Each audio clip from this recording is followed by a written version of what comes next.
તારીખ 23 થી 25 ગુજરાતમાં ચોમાસાની એન્ટ્રી થવાની શક્યતા રહેશે, જેમાં મુંબઈ મહારાષ્ટ્રના ભાગોમાં, દક્ષિણ ગુજરાતના ભાગોમાં ક્યાંક ભારે વરસાદ થવાની શક્યતા રહેશે, ક્યાંક 100 mm કે વધુ વરસાદ થવાની શક્યતા રહેશે. પૂર્વ ગુજરાતના ભાગો, ઉત્તર ગુજરાતના ભાગો, પાટણ સમીરના હારીના ભાગો, કેટલાક બનાસકાંઠાના ભાગો અને પંચમહાલના ભાગો, અરવલ્લીના ભાગો.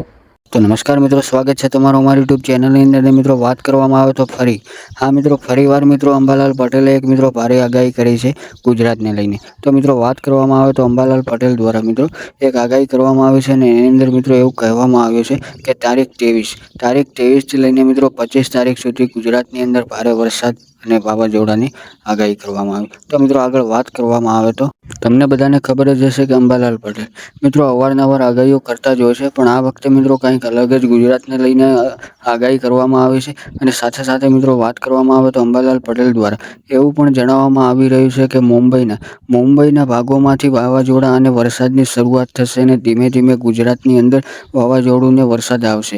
તો મિત્રો વાત કરવામાં આવે તો ગુજરાતના કયા કયા જિલ્લાની અંદર મિત્રો અને કયા કયા તાલુકાની અંદર વરસાદ અને વાવાઝોડાની અસર દેખાશે. તો મિત્રો વાત કરવામાં આવે તો સૌરાષ્ટ્રના કેટલાક ભાગોની અંદર વરસાદની અસર અને વાવાઝોડાની દેખાશે. અને વાત કરવામાં આવે તો ઉત્તર ગુજરાતમાં પાટણ, બનાસકાંઠા, મહેસાણામાં પણ વરસાદની અને વાવાઝોડાની અસર ક્યાંક ને ક્યાંક દેખાશે.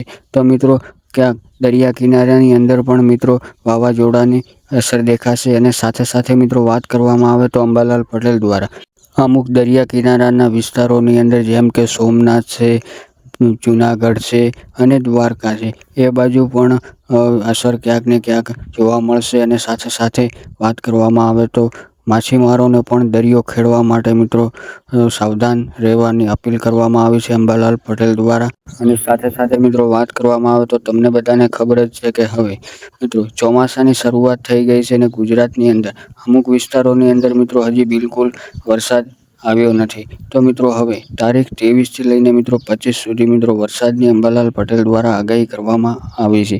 તો મિત્રો શું આ વખતે પણ અંબાલાલ પટેલની આગાહી સાચી પડશે કે ખોટી મિત્રો કોમેન્ટ બોક્સની અંદર જરૂરથી જરૂર જણાવજો. અને જો મિત્રો ચેનલ ઉપર પહેલી વાર આવ્યો તો ચેનલને સબસ્ક્રાઈબ અને વિડીયોને લાઇક કરવાનું બિલકુલ ભૂલતા નહીં, કારણ કે મિત્રો હવામાન વિભાગના મિત્રો જે પણ કંઈ અપડેટ હશે મિત્રો સૌથી પહેલાં મિત્રો તમને આપણી ચેનલ ઉપર જરૂરથી જરૂર મિત્રો જોવા મળશે.